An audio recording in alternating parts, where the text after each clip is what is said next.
Vampires. I'm scared now. Ooh. Akash says, woman vampire skeleton found in Poland. Does it make the stories we heard about vampires true? Shubham says, what's your take on the vampire skeleton found in Poland? Jay says, what's your thought on recent archaeological discovery of female vampire skeleton in Poland? Do vampires exist? And Vinay says, sir, female vampire skeleton discovered in Poland. What is a vampire and how can a human become a vampire? I am so scared now. Oh my God. Okay, let's deal with this question. Uh, Let us put the news item on the screen, shall we? Yeah, let's do that. Let me share my screen. Female vampire skeleton. So, what did you find? Let's take a look at what was actually discovered. Right? Uh, Come on screen. Here we are. Let's remove this and let's see the screen.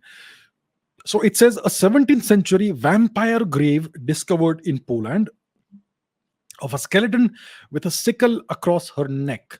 So this unfortunate person is a lady, young lady apparently, and she was buried with this hooked sickle across her neck. And are there more images? There it is. Can you see this? So this unfortunate person was buried in this manner. Clearly, somebody put a sickle across the neck, and the vampire folklore was very much prevalent in Europe, especially Eastern Europe. Poland is in Eastern Europe, north of Romania, Transylvania, where these legends actually perhaps originate. The Nosferatu legend, if you watch the movie Dracula and so on. Yeah.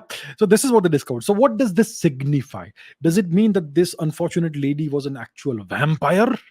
Did she drink human blood? Does it mean that? So here's what it means.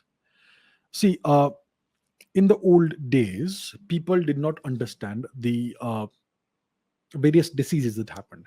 In some cases, certain diseases looked like someone is under vampire attack.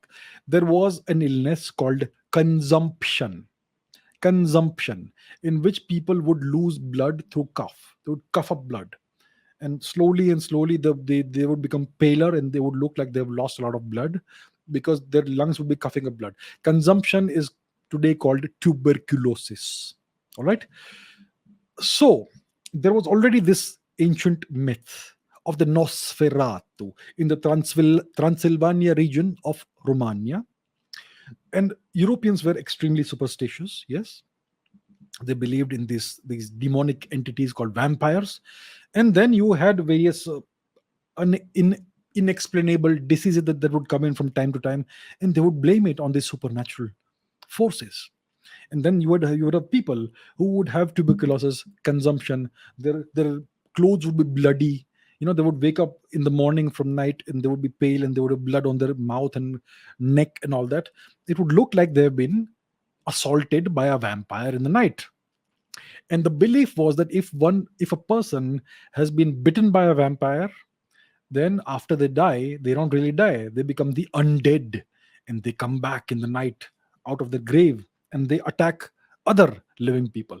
That was the belief, right? And so to prevent that from happening, there would be like a couple of things they would do. They would put a stake through the heart of the dead person in the hope that the person won't rise again.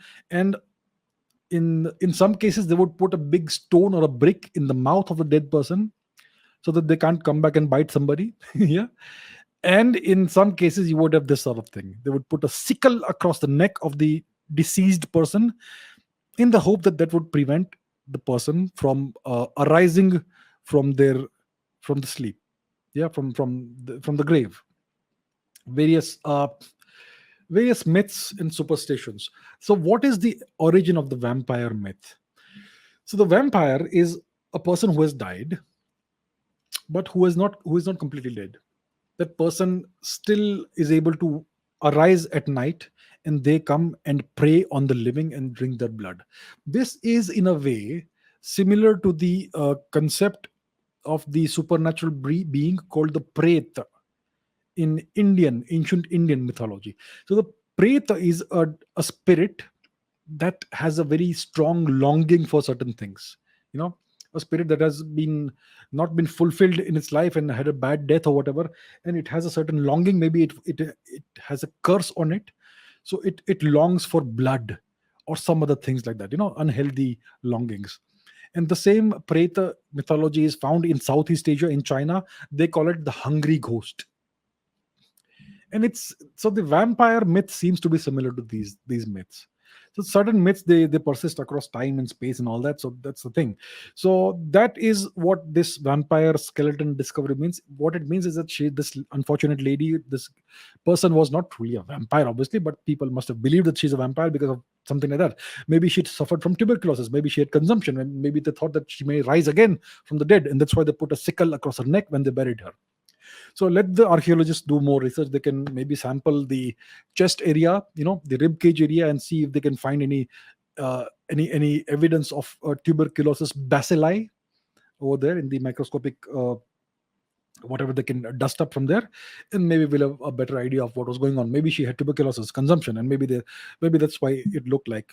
Maybe the people felt that she is a candidate for becoming a Nosferatu, a vampire in her afterlife. Yeah.